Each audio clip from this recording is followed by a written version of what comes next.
உறவுகள் அனைவருக்கும் வணக்கம். நம்முடன் இன்று சிறப்பு நேர்காணலுக்காக இணைந்திருக்கிறார் பட்டியல் மாற்ற தலைமை ஒருங்கிணைப்பாளர் மரியாதைக்குரிய கண்டுசாமி தேவேந்திரர் மற்றும் அரசியல் விமர்சகரும் கூட. ஐயா வணக்கம். வணக்கம். கே ராஜா மீடியாவுக்கு என்னுடைய வாழ்த்துக்கள். அதாவது இன்று நாம் பார்க்க இருப்பது அரசியல் நிலவரம் குறித்து பார்க்க இருக்கிறோம். தற்போது தமிழக அரசியல் நிலவரம் எப்படி இருக்கிறது, 2026 சட்டமன்ற தேர்தல் எப்படி அமையும்? ஏன்னா இன்றைக்கி பார்த்தீங்கன்னா எல்லா கட்சிகளும் பரபரப்பாக இருக்குது. ஸோ அந்த சூழ்நிலையில் நம்ம இன்று சந்தித்து இருக்கிறோம். சொல்லுங்கள், இன்று அரசியல் நிலவரம் எப்படி இருக்குது? இன்றைய அரசியல் நிலவரம் உலகறிஞ்ச விஷயம். தமிழ்நாட்டில் எப்படி எப்படி கூட்டணி போயிட்டுருக்குது, என்ன ஏதுங்கிறதெல்லாம் எல்லாருக்குமே தெரியும். இப்போ முன்ன மாதிரி இல்லை. மக்கள் ரொம்ப விழிப்புணர்வோடு இன்றைக்கி டெக்னாலஜி வளர்ந்துச்சு, அதனால் போயிட்டுருக்கு. ஆனால் இன்னும் கூட்டணி இன்னும் முடிவு பண்ணல. இன்னும் ஒரு பிப்ரவரி எண்டு வரைக்கும் இது போகும். அதுக்கு பிறகு தான் எந்தெந்த கட்சியில் எந்தெந்த கூட்டணியில் எந்தெந்த கட்சி இருக்குது அப்படின்னு. இந்த கூட்டணியில் இருக்கிற சில கட்சிகள்லாம் தனியாக நின்னா டெபாசிட் கூட கிடைக்காது. இப்போ உதாரணமாக திமுகவில் இருக்கிற அத்தனை கட்சிகளையும் நீங்கள் எடுத்துங்க, எக்ஸப்ட் விடுதலை சிறுத்தை தவிர. ஏன் எடுத்தோன்னா டிஎம்கே என்னுடைய சமூகத்தினுடைய நிரந்தர எதிரி. ஏன்னா 1952 அதை விட்டுருங்க, 57 அதுக்கு பிறகு 1967 திமுகவை முழுசாக தூக்கி வளர்த்து விட்ட ஒரே சமுதாயம் தேவேந்திர குல வேளாளர் சமுதாயம். ஆனால் அந்த சமுதாயத்தை மண்ணோட மண்ணை அழிக்கணுங்கிறதுல ரொம்ப தெளிவாக இருக்கிற ஒரே கட்சி தமிழ்நாட்டில் திராவிட முன்னேற்ற கழகம் தான் என்பது ஒவ்வொரு தேவேந்திரனுக்கும் தெரியும். அது மட்டும் இல்லை, மற்ற அரசியல் கட்சிக்கும் தெரியும், எல்லா கட்சிக்கும் தெரியும். எல்லா கட்சியிலும் அந்த நிலைப்பாட்டுக்கு வந்துட்டாங்க. தேவேந்திரன் வளர்ந்து விடக்கூடாது, அவன் அரசியல் அதிகாரத்தை கைப்பற்றியாச்சுன்னா நம்மெல்லாம் மூலையில் போய் உட்காரணும் அப்படிங்கிற ஒரு அச்சம் இருக்குது. அதனால தான் திமுக நம்மளை வளர்த்து விட தயங்குது. அதனால் அந்த கட்சி இந்த வருகின்ற தேர்தலில் எழுதி வச்சுக்கோங்க, எத்தனை கூட்டணி வச்சாலும் சரி, எவ்வளோ கட்சிகளை ஒன்று சேர்ந்தாலும் சரி, இதுவரையிலும் வரலாறே கிடையாது. ஒரு முறை ஜெயித்த பிறகு 2வது முறை ஜெயிச்சதா வரலாறு கிடையாது திமுக. அது ஒன்று. 2வது, நீங்கள் இன்றைக்கி எங்கே பார்த்தாலும் கிராமத்தில் இவங்க இன்றைக்கி இப்போ அதை அந்த சலுகை இந்த சலுகை அது அப்படி இப்படின்னு என்னென்னமோ புதுசு பேரெல்லாம் போட்டு அவர் விளம்பரம் பண்ணிகிட்டு இருக்கார். என்ன ஆனால் என்னதான் நீங்கள் செஞ்சாலும் இந்த முறை அதிமுகவில் கூட்டணி ஸ்ட்ராங்காக அமையாவிட்டாலும் சரி, திமுக தோற்பது உறுதி, அதிமுக பிஜேபி கூட்டணி ஜெயிக்கிறது உறுதி. கடந்த தேர்தலில் கொடுக்கப்பட்ட 100% வாக்குறுதியில் 90% வாக்குறுதியை திராவிட முன்னேற்ற கழக ஆட்சி நிறைவேற்றி இருக்கிற சூழ்நிலையில் நீங்கள் இப்படி கூறுறதை நம்ம எப்படி எடுத்துக்கலாம்? என்ன 90% நிறைவேற்றிருக்காரு? ஏதாவது முழுசாக அதை செஞ்சேன்னு சொல்லுங்கள். ஒரு வெள்ளை அறிக்கை விட சொல்லுங்கள். நான் இந்த தேர்தலுக்கு முன்னால் இந்த வர தேர்தலில் கொடுத்துட்டோம், நாங்கள் ஆட்சிக்கு 2021 நாங்கள் கொடுத்த வாக்குறுதி இந்தந்த இதை இவ்வளோ செஞ்சுருக்கேன்ட்டு ஒரு வெள்ளை அறிக்கை கூட சொல்லுங்கள் பார்ப்போம். அப்போ அவர் செஞ்ச என்னென்ன வாக்குறுதி கொடுத்தாரு, என்ன செஞ்சாருன்னு. ஏன் தேவேந்திர குல வேளாளருக்கு மட்டும் நாங்கள் ஆட்சிக்கு வந்தால் நிச்சயமாக தேவேந்திர குல வேளாளருடைய கோரிக்கையை நிறைவேற்றணும் வாக்குறுதி கொடுத்தாரு. நான் மற்ற வாக்குறுதியை விட்டுருக்கேன். உங்களுக்கு செஞ்சாரா? செய்யல. அப்புறம் எப்படி நாங்கள் அவரை நம்புறது? போதும். வாக்குறுதி பார்த்தீங்கன்னா மணிமண்டபம் கட்டி தரம்டாரு, கட்டி தந்தாச்சு. மணிமண்டபம் என்ன? மாமன்னர் இவருக்கு வெள்ளிக்காலாடிக்கு இதுக்கான இதை பண்ணி கொடுத்துருக்காரு. அதுபோல் முழு உருவ வெங்கலச்சிலை கேட்டீங்க, அது கொடுத்தாச்சு. அரசு விழா கேட்டீங்க, கொடுத்தாச்சு. இது போன்று பல திட்டங்கள் செயல்படுத்தி இருக்காங்க. எதுக்காக கொடுத்தாங்க? இத்தனை வருஷமாக கேட்டதுக்கு பிறகு இன்னைக்கு எல்லா தமிழ்நாட்டில் இருக்கிற அத்தனை மணிமண்டபங்களையும் போய் நீங்கள் பாருங்கள். இது ஒவ்வொரு தேவேந்திரனும் தெரிஞ்சுக்க வேண்டியது. தமிழ்நாட்டில் இருக்கிற அத்தனை மணிமண்டபங்களையும் போய் பாருங்கள், அவங்களுடைய சிலைகளை பாருங்கள், அவங்களுக்கு அமைக்கப்பட்ட இடத்த பாருங்கள். ஆனால் தியாகி இமானுவேல் சேர ஒரு இராணுவ வீரர், என்ன ஒடுக்கப்பட்ட சமூகத்துக்காக போராடினவர், போராடி உயிர் நீத்த ஒரே மனுஷன் அவர். அதில் இந்த காலகட்டத்தில் அப்படிப்பட்ட ஒரு மனிதனுக்கு நீங்கள் எப்படி மணிமண்டபம் கட்டியிருக்கீங்க? அந்த கொட்டை போய் பாருங்கள். அந்த தெர்மாக்கோலை கழட்டி விட்டுட்டு நீங்கள் மேலே அண்ணாந்து பாருங்கள், தெரியும். அது மணிமண்டபங்களா? இதுக்கு பேர் மணிமண்டபம். அந்த சிலையை பார்த்தா இம்மானுவேல் சிலை மாதிரி இருக்குதா? நல்லா பாருங்க.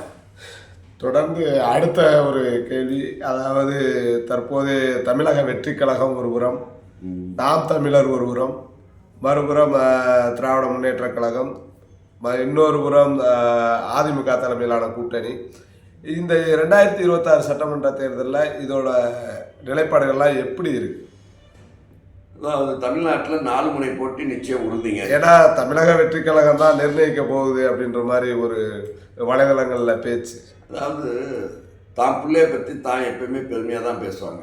நொண்டியாக இருந்தால் கூட என் பையன் வந்து 100 மீட்டரில் ஃபஸ்ட்டு வருவான்னு சொல்லுவாங்க. இது உலக இயல்பு. அவர் கட்சி ஆரம்பிச்சிருக்காரு. அவருக்கு நான் ஏற்கனவே ஒன்று சொல்லியிருக்கிறேன், நல்ல ஒரு நடிகர். ஆனால் அரசியல் என்பது வேறு, கலைத்துறை என்பது வேறு. அங்கே வசனம் பேசுறது மாதிரி இங்கே வந்து இது பண்ணலான்னா அந்த வசனத்தை வச்சு அவர் அவருடைய இந்த ரசிகர் கூட்டத்தை நம்பி அவர் வந்து களத்தில் இறங்குறாரு. அரசியல் களத்தில் இறங்கும் போது தான் அதனுடைய தாக்கம் என்னங்கிறது தெரியும். ரசிகர்கள் ஒரு முறை நம்ம எடுத்துக்கிட்டா கூட அதிமுகவிலிருந்து முக்கிய தலைவர் செங்கோட்டையன் அவர் வந்து ரசிகரா, அதாவது அவர்லாம் எந்த அடிப்படையில் அதில் செங்கோட்டையன், அவர் நாஜில் சமத்து, இந்த மாதிரி ஆட்கள்லாம் வந்து போனது என்னென்னா, இங்கே செல்லா காசு ஆன பிறகு இங்கே உங்கள் பல்ல பிடுங்கினது பிறகு எங்கேயாவது போயாகணும் இல்லைங்களா? அதனால் ஏதாவது ஒரு இடத்த போய் நம்ம ஒரு அங்கீகாரம் வாங்கிடலாம் அப்படிங்கிற ஒரு நட்பாசையில் போகிறாங்க. நான் ஏற்கனவே சொன்னேன், செங்கோட்டையன் அரசியல் ரீதியான முறையில் நரவலில் கை வச்சிட்டாரு. அதனுடைய தாக்கம் இப்பொழுது தெரியாது. அவர் இத்தனை ஆண்டு காலம் 50 ஆண்டு காலமாக அரசியல் பணியாற்றியதுக்கு அர்த்தமே இல்லாமல் அவர் போயிட்டு செஞ்சிட்டார். அவ்வளோதான் இது. அதனால் அதனுடைய தாக்கம் என்னங்கிறது பின்னால் அவர் வருத்தப்படுவார். இப்போ நிறையா சலசலப்புகள் வந்துட்டு இருக்குது. அவரை யாரும் அங்கே ஒன்றும் வச்சுக்கிறது கிடையாது. அது அரசியல் கட்டுக்குட்டியாக இருக்கிற அவங்க பேர் என்ன, அவருடைய பொதுச் செயலாளர். அந்த அளவுக்கு அரசியல்லாம் என்னன்னு தெரியாது. அவர் சொல்கிறது செங்கோட்டையன் கேட்டாகணும். செங்கோட்டையனுடைய வரலாறு எங்க? செங்கோட்டையன் தற்போதைய முதலமைச்சராக இருக்க வேண்டியவர். அவர் போய் யார் பேச்சு கேட்கணும்? விஜய்கிட்ட கூட போய் பேச முடியாது. அந்த பொதுச் செயலாளர் சொல்கிறது தான் கேட்கணும். பொதுச் செயலாளருக்கு அரசியலை பற்றி என்ன தெரியும்? செங்கோட்டையன் ஒரு அரசியலில் பழுத்த ஒரு தலைவர், நல்ல ஒரு கொஞ்சம் அமைதியானவர். என்ன காரணத்துக்காக அவர்லாம் அங்கே போயிருக்க வேண்டிய அவசியம் இருக்குது? அதாவதுங்க, ஒவ்வொருத்தரும் ஒரு கான்செப்டை வச்சு ஒரு பயணம் பண்ணுவாங்க. அவர் ஒரு எதிர்பார்ப்போடு அவர் இருந்தார். அது இவங்களுக்குள்ள வந்து ஒரு பிரிவினை கருத்து ரீதியாக ஒரு கருத்து மோதல் வந்துருச்சு. இதுக்கு மேல் இருந்தால் நம்ம எடப்பாடி கை ஓங்கிருச்சு. இதுக்கு மேலே இங்கே இருந்தால் எடப்பாடி நம்மளை நாளைக்கு தொகுதி கூட கொடுக்காம நம்மளை இது பண்ணிடுவார். அப்புறம் நம்ம இப்படியே கௌரவமாக போயிடலாம் அப்படிங்கிற ஒரு எண்ணத்தில் அவர் ஒதுங்கி போயிட்டாருங்க. போயிட்டு இப்போ வருத்தப்பட்டு இருக்காரு டெய்லி. நிச்சயமாக. அது மாதிரி பார்த்தீங்கன்னா ஏடிஎம்கே கூட்டணியில் பார்த்தீங்கன்னா டிடிவி தினகரன் வந்து என்னுடைய சகோதரர் அப்படின்ற மாதிரி ஒரு இதில் உருவாகி இன்னைக்கு கூட்டணியில் இடம்பெற்றிருக்காரு. இதுதான் அரசியலில் வந்து நம்ம இதெல்லாம் பார்க்க கிடையாது. நேற்று எதிரி இன்னைக்கு நண்பன், இன்றைய எதிரி நண்பன், நாளைக்கு எதிரி. அப்படி தான் அரசியலில் வந்து ஒரு வடிவேலுக்கு மாதிரி சொல்லி இதுதான் அரசியலில் சகஜமையாங்கிறது. தற்போது ஓபிஎஸ், அதாவது மரியாதைக்குரிய ஓபிஎஸ் அவர்கள் கூட வாய்ப்பு உண்டு, வாய்ப்பு அதிகமாக உண்டு. எங்கே போவார் ஓபிஎஸ் அப்படியே வந்து 3 முறை சீஃப் மினிஸ்டராக இருந்தாரே தவிர, அவர் சீஃப் மினிஸ்டராக இருந்தார். சீஃப் மினிஸ்டருங்கிற பேரில் தான் அது அந்த பதவியில் உட்காந்துருந்தார். செயல்பட்டது யார்? அது உலகறிஞ்ச விஷயம். அவருக்கு ஒன்றும் தெரியாது. அவர் அப்படியே ஒரு பெரிய மாசம் வச்சுருக்காரா? டிடிகே தினகரனாலிருந்து அங்கங்கே வந்து என்னென்னா அவங்களுடைய மக்களை, அதை ஒரு சார்ந்த மக்களை வச்சுக்கிட்டு அவர் சார்ந்த மக்களை வச்சுக்கிட்டு அரசியல் பண்ணிகிட்டு இருக்காரு. நம்ம ஓபிஎஸ் எங்கே அரசியல் பண்ணிகிட்டு இருக்காரு? அதனால் இப்போ அவருடைய நிலை வந்து ஒரு கேள்விக்குறி. இதுதான். அதனால் வரலாம், நாளைக்கு கூப்பிட்டு ஒரு சிலர் சொல்ல வேண்டிய பேச வேண்டிய விதத்தில் பேசணும், ஓடி வந்துடுவார். அது கடைசி வரைக்கும் கொஞ்சம் இப்படியே தான் இருக்கும். இறுதியில் வந்து இந்த அதிமுக கூட்டணி ஸ்ட்ராங் ஆகிடும். தற்போது தமிழக பாஜகவில் அதாவது மரியாதைக்குரிய அண்ணாமலை அவர்களுக்கு ஒரு குறிப்பிட்ட தொகுதியில் இதாக கொடுக்குறாங்க, அதாவது அந்த தொகுதி பொறுப்பாளர் மாதிரி கொடுக்குறாங்க. அதிலிருந்து அவர் விலகி செல்கிறார். காரணம் என்னவா இருக்குது? என்ன சொல்லப்படுது? அந்த முடிவு வந்து தவறான ஒரு முடிவு. அண்ணாமலை என்பது இந்த கட்சி தமிழ்நாட்டில் பிஜேபி வளர்த்தெடுத்த ஒரு தலைவர். அவர் தான். அவருக்கு வந்து வேறு அசைன்மெண்ட் இருக்குது. அப்படி இருக்கும்போது அதாவது மத்திய சர்க்கார்லேருந்து அவருக்கு சில அசைன்மெண்ட்டு டெல்லியிலேருந்து அவருக்கு இருக்குது, அதை செஞ்சிட்ருக்காரு. ஆனால் இடையில் இந்தப்படி ஒரு பொறுப்பை கொடுத்தாங்க பாருங்கள். ஒரு தமிழ்நாடு ஃபுல்லாக தலைவராக இருந்தவர் போய் ஒரு 6 தொகுதியில் மட்டும் நீங்கள் வேலை செய்யுன்னு சொல்கிறது ஒரு கீழ்த்தரமான. இப்போ என்ன சொன்னால் நானே யோசிப்பேன். நான் தமிழ்நாடு ஃபுல்லாக பிஜேபி வளர்த்துக்கிட்டு நான் இது பண்ணிகிட்டு இருக்கிறேன். நீ வந்து என்னன்னா என்ன 6 தொகுதி மட்டும் கொடு, எனக்கு நீங்கள் எத்தனை தொகுதி வாங்குறீங்களோ அத்தனை தொகுதியில் இது பண்ணுறது கொடு அப்படின்னு நான் கேட்பேன். அதை அவரை சிறுமைப்படுத்துறதா நினைக்கிறேன். அது சிறுமைப்படுத்துறதா அது நினைக்கிறது தப்பு இல்லை. ஆனால் அதுக்கு வந்து அவருக்கு உண்டான அசைன்மெண்ட்டு வேறு. அந்த அசைன்மெண்ட்டை அவர் செஞ்சுட்டு இருக்கார். இடையில இது ஒரு காரணமாக அவர் சொன்னார். அது ஏற்றுக்கு போக வேண்டியதான். மறைந்த கேப்டன் விஜயகாந்த் அவர்களுடைய தேசிய முற்போக்கு திராவிட கழகம் அங்கும் இங்குமாக அலைவாய்ந்து கொண்டிருக்கிறது. அதோட தற்போதைய நிலவரம் எப்படியா பார்க்குறீங்க? ஒவ்வொரு அரசியல் கட்சியும் ஒரு தனி மனிதனை எடுத்துக்கிட்டிங்கன்னா தன்னுடைய தகுதி என்ன, நம்மளுடைய அடிப்படை தகுதி என்னங்கிறத வச்சுட்டு தான் அடுத்த காய் நகர்த்தணும். என்ன அதனால் அந்த மாதிரி தேசிய முற்போக்கு திராவிட கட்சி தேமுதிக வந்து நீங்கள் ஒரு விஜயகாந்த் இருந்த மாதிரி நினச்சிக்கிட்டு அந்த அம்மா இன்னைக்கு ஆடிட்டு இருக்காங்க. அதாவது ஒருவேளை விஜயுடன் கூட்டணி வைக்க எதுவும் வாய்ப்பு இருக்கிறதா? விஜயுடன் கூட்டணி போவதற்கு வாய்ப்புகள் மிகவும் குறைவு. அந்த அம்மா அப்பா வந்து திமுக அதிமுக அப்படி தான் மாறிட்டு இருக்காங்க. ஆனால் அந்த அம்மா கேட்கறது வந்து என்னென்னா ஒரு பெரிய வள இந்த கட்சி மாதிரி. இதே விஜயகாந்த் இருந்து கேட்டார்னு வச்சுங்க, அதில் நியாயம் உண்டு. இந்த அம்மா வந்து இவர் தான், இந்த அம்மா தலைவர் பையன், இதுதான், அது ஒரு குடும்ப கட்சி தான் வச்சுங்க. அவங்களும் அந்த ஒரு வட்டத்துக்குள்ளே வந்துட்டாங்க. அவங்க வட்டத்துக்குள்ளே வந்துட்டாங்க. தமிழ்நாட்டில் இருக்கிற அத்தனை கட்சிகளும் ஒரு வட்டத்துக்குள்ளே குடும்ப கட்சியாக வந்துருச்சு. என்ன நாளைக்கு அதனால் என்னென்னா இவங்க எதிர்பார்க்கறது இவ்வளோ எனக்கு 20 சீட்டு கொடு, ராஜ்யசபா சீட்டில் ரொம்ப குறியாக இருக்காங்க. அது எளிமையாக கிடைக்கக்கூடிய ஒரு இதாக ஆயிடுச்சு அப்படின்னு அவங்க நினச்சிக்கிட்டு இருக்காங்க. அதனால் வந்து அந்த அம்மா டிமாண்ட் வந்து யாரும் ஏற்றுக்கொள்ள முடியாது. அந்த அம்மா டிமாண்ட் வந்து இதில் சதத்தில் கேட்குறாங்க, ரெட்டை இலக்கு. அந்த ரெட்டை இலக்கு நிச்சயமாக தலையிலானாலும் கிடைக்காது. அதனால் அந்த அம்மா வந்து ஏதாவது ஒரு இதில் கடைசியில் என்ன நினச்சிக்கிட்டா போதுங்கிற ஒரு நிலைமை வந்தது. இன்னொருத்தர் இருக்கார் தலைவர், அவர் வந்து தனித்து நிற்க வேண்டிய ஒரு சூழ்நிலை தான் வரும் போல தெரியுது. அவர் அப்படி தான். யாரும் தெரிஞ்சுக்கலாம். இப்போ நீங்கள் இப்போ கூட்டணியில் நார்மலாக வந்து எல்லா கட்சியும் அங்கங்கே இதாகிடுச்சு. தேமுதிக நிற்கிது. இன்னும் ராமதாசன் நம்ம முடிவாகலை, புதிய தமிழகம் அவங்க முடிவாகலை. ஆமாம்.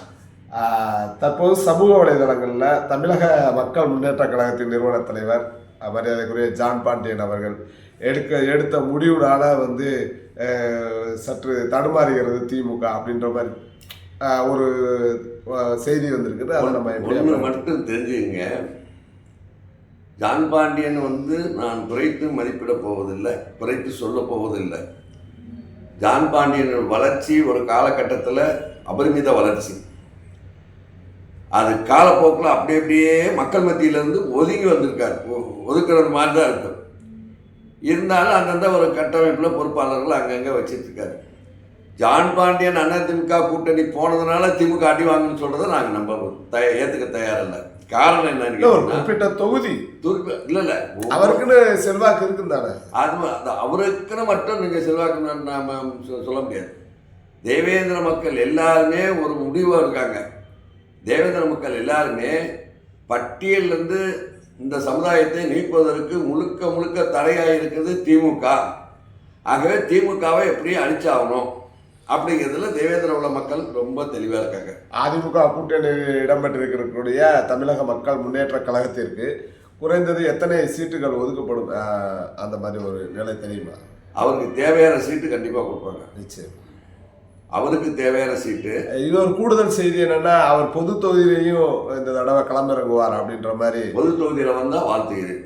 பொது தொகுதியில் ஜான் பாண்டியன் போய் நிற்கணும். நிச்சயமா. பொது தொகுதி வாங்கிட்டு போய் வேற யாரும் நிறுத்தக்கூடாது. ஜான் பாண்டியன் ஆட்சி போய் பொது தொகுதியில் தென்காசி நாளைக்கு கொடுக்குறாங்க, இல்லை ராஜபாளையம் கொடுக்குறாங்க, என்ன இந்த மாதிரி கொடுத்தாங்கன்னா அந்த தொகுதியில் போய் அவர் வந்து நின்னார்னா வெற்றி உறுதி. இந்த சமுதாயம் மீண்டும் அவரை பட்டியல் மாற்றத்தில் ரொம்ப தெளிவாக இருக்காரு. பாஜக நல விரும்பியான நீங்கள் தமிழக மக்கள் முன்னேற்ற கழக நிறுவன தலைவர் மரியாதைக்குரிய ஜான் பாண்டியன் அவர்கள் பொது தொகுதியில் போட்டியிடும் போது பிரச்சாரம் செய்ய வாய்ப்பு இருக்கு. நிச்சயமாக கண்டிப்பாக செய்யுது. நிச்சயமாக செய்யுது. கண்டிப்பாக வந்து பொது தொகுதியில் நம்ம ஆட்கள் யார் நின்னாலும் என்னால் இயன்ற அளவு ஒவ்வொரு தொகுதிக்கும் ஒரு 200 பேர்த்த கொண்டு போய் அங்கே நிறுத்திடுவேன் ஃபீல்டு ஒர்க் பண்ணுறதுக்கு. நாம் தமிழர் வந்து இன்னைக்கு அவங்க எப்போ வழக்கம் போல சிங்கம் தான், தனித்து தான். எப்படி அவரால் மட்டும் இந்த நடைமுறை சாத்தியமாகுது? அந்த ரகசியம்லாம் இதில் சொல்ல முடியாது. இல்லை, ரகசியம்னா என்ன, பரம ரகசியம் அது என்ன? இல்லை, அது அவரு ஒரு கொள்கையில் ஒரு தெளிவாக இருக்காரு. தமிழகத்தில் எந்த கட்சியும் செய்யாத ஒரு இதை அவர் ஒவ்வொரு முறையும் தேர்தலில் தனித்தே களம் காண்கிறார். அதுதான் குறிப்பா 234. ஏற்கனவே நான் வந்து உங்கள்கிட்ட சொல்லியிருக்கேன். ஒரு சகோதரர் சீமானை பற்றி நீங்கள் கேட்டபோது அரசியலுக்கு நீங்கள் வந்து அரசியல் அதிகாரத்தை கைப்பற்றாத வரையிலும் நீங்கள் கூவிக்கிட்டே இருக்க வேண்டியதானே தவிர நம்ம கரையேற முடியாது. நீங்கள் இப்போ நம்ம இன்னைக்கு வந்து தமிழக வெற்றி கழகம் இன்றைக்கி அவங்கள பார்த்து போகிறாங்கன்னா அந்த சினிமா கவர்ச்சி, அதுக்காக அந்த ரசிகர்கள் கூட்டம் போகுது. இப்போ அவர்கிட்ட இருக்கிறது என்னென்னா தமிழ் தேசிய பற்றாளர்கள் அங்கே போகிறாங்க. ஆனால் அது என்னன்னா கொள்கையே இல்லாதவன் தான் கூட்டணி வச்சு 4 எம்எல்ஏ வச்சுருக்கிறான். ஒரு லட்சியத்தோடு பயணம் பண்ணக்கூடியவர் அதிகாரத்தை கைப்பற்றினால்தான் உன்னுடைய லட்சியம் உருவாகும், முழுமை பெற முடியும். நீங்க சொல்ல வரும் கருத்து என்னன்னா, அவர் கூட்டணி வைத்தால் ஒருவேளை அவர் தமிழகத்தில் பெரும் தாக்கத்தை ஏற்படுத்துவாரா? கண்டிப்பா அவர் கூட்டணி வைக்கணும், சட்டசபைக்கு போகணும், அதை நான் பார்த்து ரசிக்கணும். தனிச்சு நின்று அவரால் நீ 234 தொகுதி ஒவ்வொரு தடவையும் நிற்கிறாரு. அது ஒரு இதுதான் பாராட்டக்கூடியதுதான். ஆனால் அந்த பாராட்டு வந்து அவருடைய வளர்ச்சியை கெடுக்கும். அவர்கள் நம்பி வந்திருக்க அந்த இளைஞர்களுக்கு ஒரு எந்த விதமான இது இருக்காது. பேசும்போது வீரமாக பேசும்போது கருத்துக்களை வைக்கும்போது என்னன்னா எல்லா சமுதாயத்தையும் ஒருங்கிணைச்சு எல்லா சமுதாயத்தில் உள்ள குறைபாடுகளை எடுத்து சொல்லி எல்லா சமுதாயத்தில் இருக்கிற அந்த கோரிக்கைக்கு பொது இப்போ புதிய தமிழகத்தை பட்டியல் வெளியேற்றத்துக்காக ஒரு மாநாடே போட்டார், பாராட்டக்கூடியது. இதே பட்டியல் வெளியேற்றத்தை சட்டமன்றத்தில் போய் பேசுனா அதனுடைய நிலைப்பாடு வேறு. நீ தெருவில் நம்ம நின்று பேச பேச எதுவுமே ஒன்று இதாகாது. இறுதியாக நம்ம தேவேந்திர குல வேளாளர் அமைப்புகள் நிறைய இருக்கு. அவர்களுடைய ஆதரவெல்லாம் இந்த 2026 சட்டமன்ற தேர்தலில் யாருக்கானதாக இருக்கும்? அதே மாதிரி மக்களுடைய நிலைப்பாடு என்ன எடுத்தால் இது சிறப்பானதாக இருக்கும்? அது தேவேந்திர குல வேளாளர்கள் யாருக்காக இருக்கும், எதுக்காக இருக்கும், எந்த கட்சிக்கு ஆதரவு என்பதை விட உள்ளபடியே தேவேந்திரன் இந்த நாட்டில் தன்மானத்தோடு வாழணும், அரசியல் அதிகாரத்தை கைப்பற்றணும், பொருளாதார வளர்ச்சி ஆகணும், கல்வியில் ஓங்கி வளரணும்னு சொன்னால் பட்டியலிருந்து வெளியே வந்தால் ஒழிய இந்த மக்களுடைய எதிர்காலம் சூனியமாகிவிடும். நான் எழுதி வச்சுருக்கேன். இந்த பட்டியலில் இருக்கிற வரைக்கும் இந்த மக்களுடைய வீழ்ச்சி தொடர்ந்து வந்துக்கிட்டே இருக்குமே தவிர எந்திரிச்சு வராது. இது மேல் வாங்கி வர முடியாது. அவமானத்தில் நேற்று என்னுடைய பையன் நான் வந்து அந்த அவமானத்தை தாங்கிட்டு வந்துட்டேன். இன்னைக்கு என்னுடைய பையன் அவமானத்தை தாங்க மாட்டேங்கிறான். சில நேரங்களில் சில பசங்களாம் சூசைட் பண்ணி செத்துருவான். பப்ளிக்கில் 4 பேர்த்து நல்லா எல்லா விதத்துலையும் தகுதியுடையவனாக இருக்கான். ஆனால் அங்கே பார்த்தாச்சுன்னா கடைசியில் எஸ்சி அப்படின்னு வரும்போது என்னென்னா மனசு உடஞ்சிடலாம். இப்போ எல்லாம் இருக்கிற பசங்களாம் ரொம்ப ஷார்ப்பாக இருக்காங்க. ஸோ பட்டியலிருந்து இந்த மக்கள் என்னைக்கு வெளியே வர்றாங்களோ அன்னைக்கு தான் இந்த சமுதாயத்தினுடைய வளர்ச்சி. அதுக்கு இந்த மக்களுக்கு நான் வந்து ஒரு பட்டியல் மாற்ற இயக்கத்தை பட்டியல் மாற்றத்தை மட்டும் போராடி வென்றெடுக்கணும்னு நான் ஒரு இயக்கத்தை நடத்தியிருக்கிறேன். நான் வேற எந்த விதத்துலையும் நான் தலையிடுறது கிடையாது. ஏதாவது ஒரு கோரிக்கை எடுத்தால் அதில் ஜெயிக்கணுங்கிற ஒரு இதில் ரொம்ப லட்சியத்தில் இருக்கிறேன். இதனால் நான் அரசியல் கட்சியில் பதவி வாங்கலை, எதுவுமே வாங்கிக்கிறேன். ஆனால் இந்த மக்களுக்கு என்னுடைய தாழ்மையான வேண்டுகோள் என்னன்னு கேட்டிங்கன்னா, பட்டியல் வெளியேற்றம் அடைஞ்சு இந்த சமுதாயம் வளரணும்னு நினைக்கிற ஒவ்வொரு தேவேந்திரனும் யாரால் இந்த பட்டியல் மாற்றம் தடுத்து நிறுத்தப்பட்டுள்ளது என்பதை முதல்ல அனலைஸ் பண்ணணும். அது எல்லாருக்கும் வெட்ட வெளிச்சமாக இருக்கணும்னா, நான் 2021 நான் கண்ணுசாமி மட்டும் பட்டியல் வெளியேற்ற இயக்கம் மட்டும்தான் அதுக்கு இது பண்ணாங்கன்னு இல்லை. 2021 நிறைய அமைப்புகள் மத்திய அரசுக்கு மாநில அரசுக்கு இது பண்ணாங்க. நான் இது என்னுடைய போராட்டத்தை நான் விரிவாக எடுத்துக்கொண்டு மக்கள் மத்தியில் எடுத்துகிட்டு போகிற பிறகு அங்கங்கள் அமைப்புகள்லாம் எடுத்து போராடிட்டு இருக்காங்க. அது எனக்கு ரொம்ப பெருமையாக இருக்குது. ஆனால் அதை வென்றெடுக்கிறதுக்கு உண்டான வாய்ப்புகள் இல்லை. காரணம் என்னன்னு கேட்டால், மத்திய அரசு 3 தடவை தமிழக அரசுக்கு லெட்டர் அனுப்பிச்சிருச்சு. ஆனால் மாநில அரசுக்கு அது முடியாதுன்னு ரிப்ளை கொடுத்துருச்சு. இதுதான். அப்போ மாநில அரசுக்கு யார்? திராவிட கட்சி, திமுக கட்சி இருக்கிற வரையிலும் பட்டியல் மாற்றம் உங்களுக்கு கிடையாது. திமுக கட்சி இருக்கிற வரையிலும் தேவேந்திரன் எந்த விதத்திலையும் வளர முடியாது. திமுக இருக்கிற வரைக்கும் நீ அடிமையாக தான் இருக்கணும். நாளைக்கு நம்மளை விட என்ன கீழே இருக்கிற சாதிக்கு கூட நம்ம அடிமையாக போக வேண்டிய காலம் வரும். அந்த நிலை மாறணும்னு நினச்சிங்கன்னா, எனது அருமை தேவேந்திர குல சொந்தங்களுக்கு, பெரியவர்களுக்கும், குறிப்பாக இளைஞர்களுக்கு, ஏன்னா இன்னைக்கு நிறைய அமைப்புகள் மனமாற்றம் யாரால் இந்த பட்டியல் மாற்றம் தடுத்து நிறுத்தப்பட்டது? திமுகவால் தான் தடுத்து நிறுத்தப்பட்டது. மத்திய அரசு மோடி அவர்கள் செய்து கொடுப்பதற்கு தயாராக இருந்த பொழுதிலும் திமுக இந்த நிமிஷம் வரையிலும் தடுத்து நிறுத்தி கொண்டிருக்கிறது. ஆகவே திமுக இருந்தால் நாம பட்டியலிருந்து வெளியே போக முடியாது, தன்மானத்தோடு வாழ முடியாது. அப்படிங்கிற நிலைப்பாடு எடுக்கிற ஒவ்வொரு தேவேந்திரனும், இது எனக்கு தேர்தல் அறிக்கையில் பட்டியல் மாற்றம் செஞ்சு கொடுக்கணும்னு இது கொடுங்க அப்படிங்கிறதெல்லாம் அதெல்லாம் இந்த போன வருஷம் ஸ்டாலின் சொன்னார். நாங்கள் ஆட்சிக்கு வந்தால் 2021 சொன்னார். தேவேந்திர குலருடைய முக்கியமான கோரிக்கை நிறைவேற்றணும்னாரு. என்ன கோரிக்கை? கோவில் கூடாது கட்டுறதா? இது எதுக்காக அங்கே போய் கட்டினாரு? டெபாசிட் போயிடும் அப்படிங்கிறதுக்காக தான் தமிழ்நாட்டில் தென் மாவட்டத்தில் டெபாசிட் போயிடுங்கிற ஒரு நிலைமை பயம் வந்ததுக்கு பிறகு அந்த ஒரு மணிமண்டபத்தை கட்டினார். மணிமண்டபம் என்பது ஒரு பொருட்டே இல்லைங்க. அவன் முழு மனசாக செஞ்சால் தாங்க அது எதுவுமே. இப்போ நான் உங்கள் வீட்டுக்கு வரேன்னா எனக்கு சந்தோஷமாக நீங்கள் சாப்பாடு போட்டிங்கன்னா அது வந்துட்டானே அப்படின்னு நினச்சிட்டு சாப்பாடுறது போகிறது வேறு. அதே மாதிரி தான் அவருடைய சுயலாபத்துக்காக நாளைக்கு அரசியலில் நாளைக்கு தோற்றுருவோங்கிறதுனால அவர் மணிமண்டபத்துக்கு ஒத்துக்கிட்டார். அந்த மணிமண்டபத்தினுடைய நிலைப்பாடு என்னங்கிறது மக்கள் நிறைய பேர் போய் பார்த்தா காரி துப்பிடுவாங்க. ஏன்னா இந்த மணிமண்டபத்துக்கு தியாகம் பண்ணுறதை உழைச்சவங்கள ஒட்டுமொத்த தேவேந்திரர்கள் இங்கே மட்டும் இல்லை, ஃபாரினில் இருக்கிறவன் ஒவ்வொரு தேவேந்திரனும் குரல் கொடுத்துருக்காங்க. இன்னைக்கு அவங்கெல்லாம் ரொம்ப அவமானப்பட்டு தான் இருக்காங்க. ஏன்னு கேட்டீங்கன்னா, நீ கட்டாமே இருந்திருந்தா கூட பரவாயில்ல, உங்களுக்கு ஒரு மாதிரி பில்டிங் கட்டுறது, எனக்கு ஒரு மாதிரி பில்டிங் கட்டினா,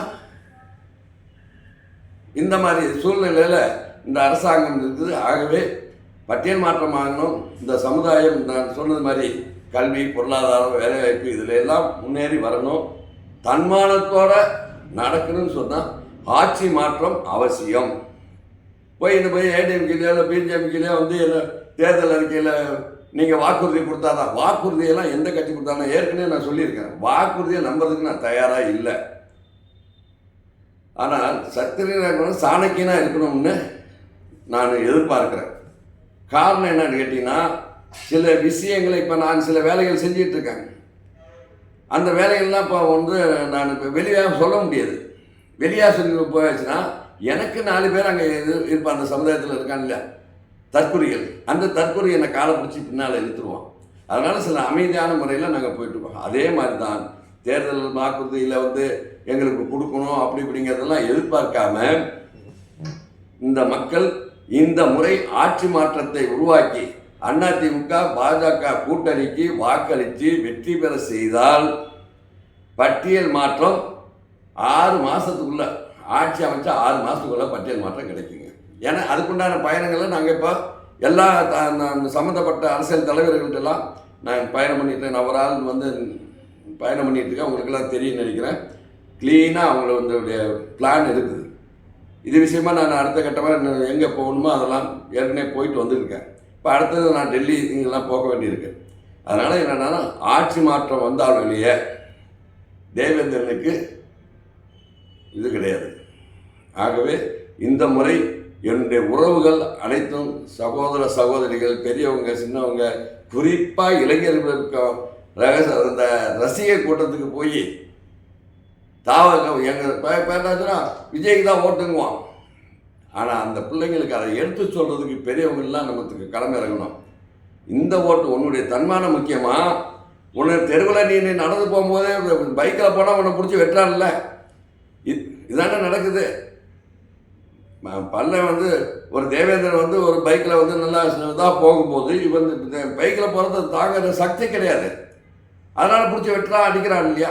இதிலேருந்து மாறுபடணும்னு சொன்னால் நாம் ஆட்சி மாற்றத்தை உருவாக்க வேண்டும். ஆட்சி மாற்றம் உருவாக்க வேண்டும் சொன்னால் பாரதிய ஜனதா கட்சி, அண்ணா திராவிட முன்னேற்ற கழகத்திற்கு அந்த கூட்டணிக்கு வாக்களித்து வெற்றி பெற செய்து சட்டமன்றத்தில் அமர வச்சு ஆட்சி கட்டில் உட்கார வச்சாதான், உட்கார வச்ச 6 மாதத்தில் பட்டியல் வெளியேற்றதனுடைய இது வந்து சட்டமன்றத்தில் ஒழிக்கும்.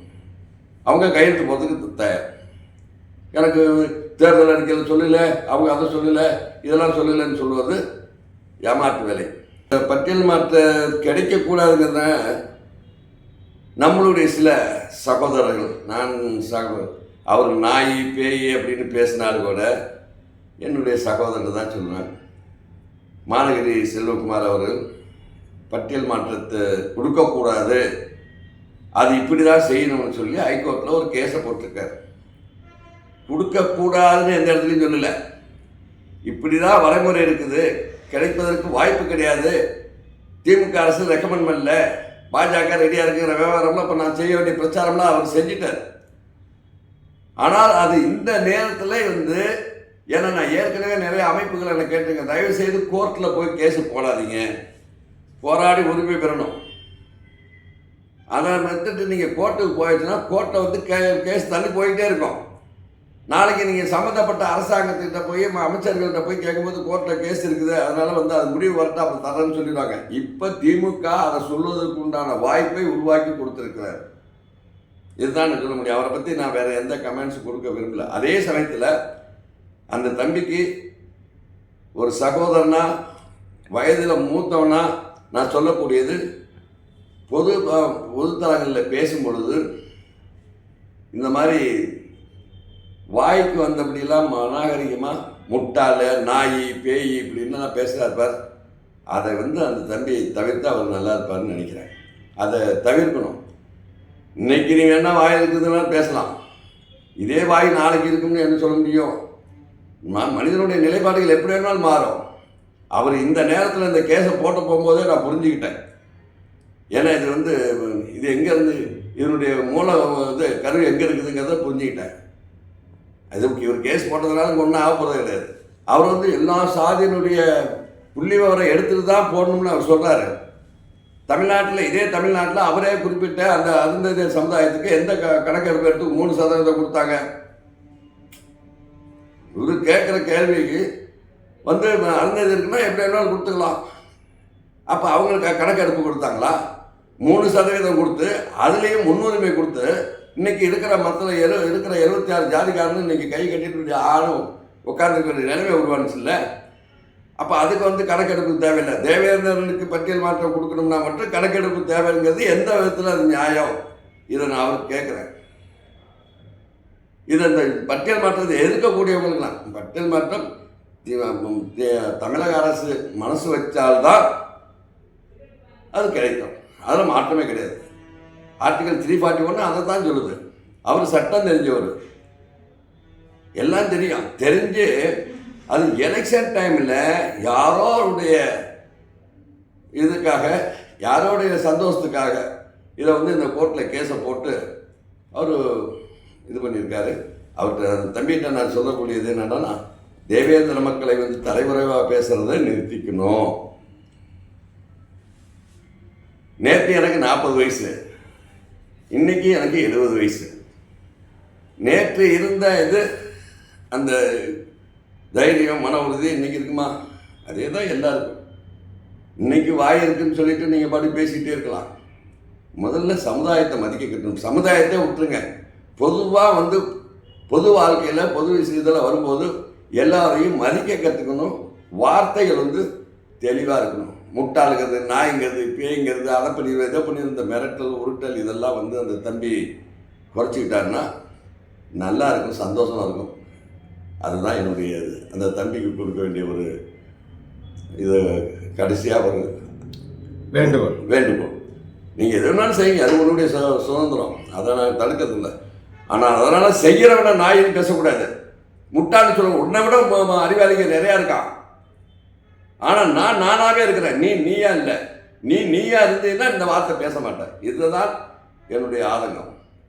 ஆகவே தேவேந்திர மக்களுக்கு இறுதியாக நான் மீண்டும் கொஞ்சம் சொல்லிக்கொள்வது, ஆட்சி மாற்றம் வந்தால் ஒழிய பட்டியல் மாற்றம் கிடைக்காது. ஆட்சி மாற்றம் வந்தால்தான் பட்டியல் மாற்றம் கிடைக்கும். ஆகவே பட்டியல் மாற்றம் அடைவதற்கு பாரதிய ஜனதா கட்சி அதிமுக கூட்டணிக்கு வாக்களித்து நீ வெற்றி பெற செய்யும்னு கேட்டுக்கொள்கிறேன். நன்றி, வணக்கம். நன்றி.